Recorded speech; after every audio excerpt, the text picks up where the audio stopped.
Okay, so get this. We're going deep on this pretty disturbing case. Katerina Kanya, 12 years old, Macedonian refugee, murdered right in her own home in London. Yeah, tough one for sure. We're looking at the case file episode, case 273, The Beast of Mlawa.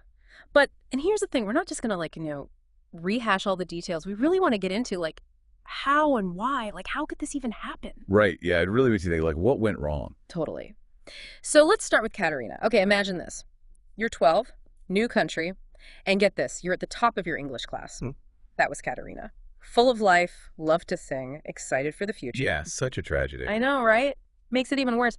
And then her dad, Trish, he comes home from college one day, finds his daughter's door barricaded, forces his way in, finds Katerina unconscious. Oh, man. With a ligature, get this, made from her own school bag strap around her neck. Wow, that's just awful. And then, I mean, they suspected the dad, right? Yeah, at first. Can you imagine that? You're grieving your daughter and suddenly you're a suspect. But luckily, witnesses came forward, backed up his story. He had told the police about chasing an intruder from the house. He even had some CCTV footage to prove it. Wow, what a roller coaster for him. I know, right?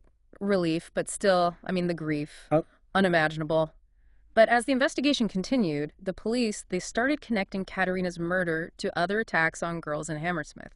Same description.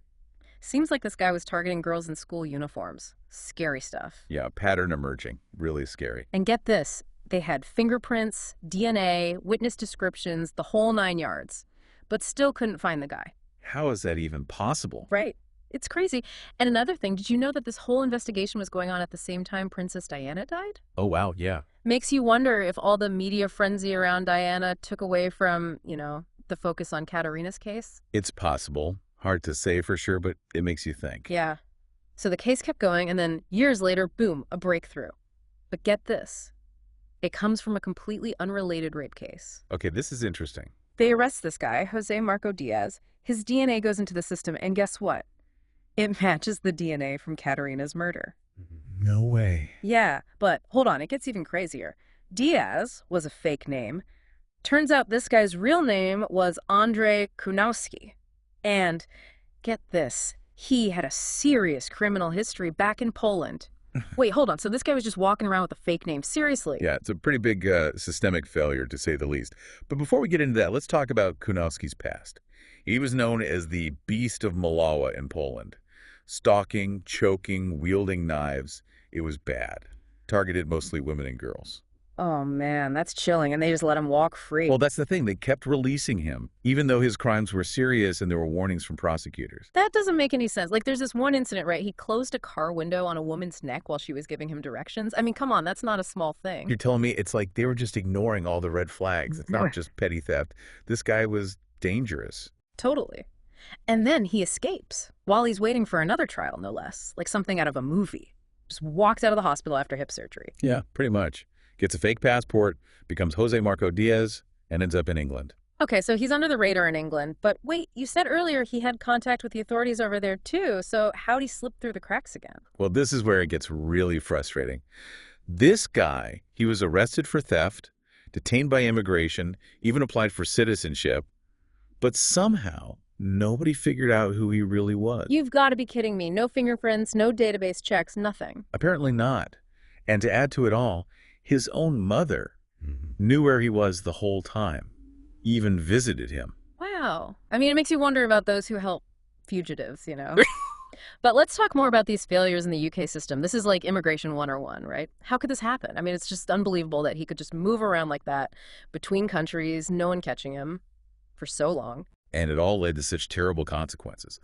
Remember, Kunowski ended up going to trial for Katerina's murder. Oh, right. He said he didn't do it, of course. Yeah. But there was just so much evidence. Yeah, I bet the courtroom was super tense during that whole thing. What was it like? Oh, it was heavy. A case file described it as, really intense. Katerina's family there, obviously devastated. The prosecution laying out all the evidence. And Kunowski just sitting there, no emotion. God, I can't even imagine what her family was going through. Did they at least get some closure from the trial? Hard to say. But at least he was held accountable. Got a life sentence, no parole. And the judge, he really let Kunowski have it. Called his actions a life of great promise ended in circumstances of great violence and terror. It's unbelievable. Wow, yeah. That's powerful. It really hits you. Like, not just the violence, but, what Katerina could have been. Her whole future just gone. Yeah. But I mean, a life sentence, it doesn't really bring her back, does it? Nope. And for her family, the pain, it's just unimaginable. I mean, they ended up getting divorced. Her parents couldn't handle the grief, and the guilt Trish must felt, chasing the intruder instead of going straight to his daughter. God, that's just, it's heartbreaking. It just shows how these crimes, they don't just affect the victim, it's like a ripple effect. Families, communities. Exactly. And there's this other part in the case file episode that's just stuck with me. Katerina's mom, Jacquelina, she still buys her daughter birthday and Christmas presents, even now. Oh my God. It's just, it breaks your heart, Yeah. It makes you think, like, what could any system really do to, fix that kind of pain? Right. It's a tough question. I mean, yeah, the UK made changes, fingerprinting immigrants, checking databases, all that. But those are just systems. They can't really account for it, like human choices. That's actually something that I've been thinking about. Like, we've talked about all the failures, right? The systems, the missed chances, all that. But what about Kunowski himself? Like, what makes someone do those things? Was it the system that created him? Or was he just, I don't know, evil? I mean, that's the big question, isn't it? Criminologists, psychologists, they're always trying to figure that out. But from what case file said, it seems like he was, a classic repeat offender. It wasn't just one-off crimes. It was a pattern. Escalating violence, mostly against women. Right, and there was that thing about that girl in Poland, Agnieszka Grudycka. Mm-hmm. It disappeared, never found. Yeah, the police thought Kunowski was involved, but they couldn't prove it. Never charged him. It's scary to think how many other victims there might be. Maybe cases that were never connected. It's definitely possible, especially with all the problems with information sharing, the bureaucracy. And sometimes people just don't want to see the warning signs. It all adds up, doesn't it? Yeah, it makes it easier for predators to just, I don't know, slip through. And then he just dies in prison, heart failure, before they could ask him about any other potential victims. It's like the final frustration. He took whatever he knew with him, all those secrets, left behind so much pain and so many questions that'll never be answered. I mean, we can talk about systems all day, but it's the human cost that really gets to me. It's hard to think about, that's for sure. But is there anything good that can come out of all this? Any hope? It's like we've been untangling this giant mess, mistakes, missed chances, the whole thing. So where do we go from here? Is there like any light at the end of this tunnel? Even just having this conversation, like analyzing it all, questioning things, that's a start, right? Yeah, I guess you're right. By talking about it, shining a light on these like dark parts of the system, demanding better. I don't know, maybe that's how we honor Katerina and try to prevent it from happening again. Exactly. This case, it's like a huge wake-up call. We can't just rely on technology or rules. It's got to be human, too. Like gut feelings, speaking up when something's off. Right, like we all have a part to play, being more careful, more aware, and not being afraid to like question things, especially when it comes to safety. Totally. And it's not just about being vigilant ourselves. It's about, pushing for better information sharing between like different agencies, countries, holding law enforcement accountable, and making sure we have policies that protect people who are vulnerable. This whole deep dive, it's been a lot emotionally, but it's important to talk about these stories, even though they're hard to hear. I agree. By learning from them, by really getting into the nitty-gritty of how the system's failed, maybe we can change things, make these kinds of stories, less common.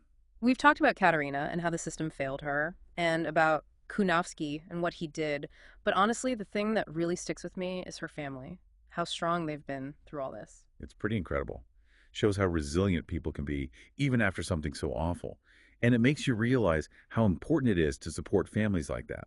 Not just right after it happens, but for years to come. We can't change what happened to Katerina, but maybe by working for a safer world, a fairer world, that's how we can honor her. And that starts with each of us, right? Absolutely.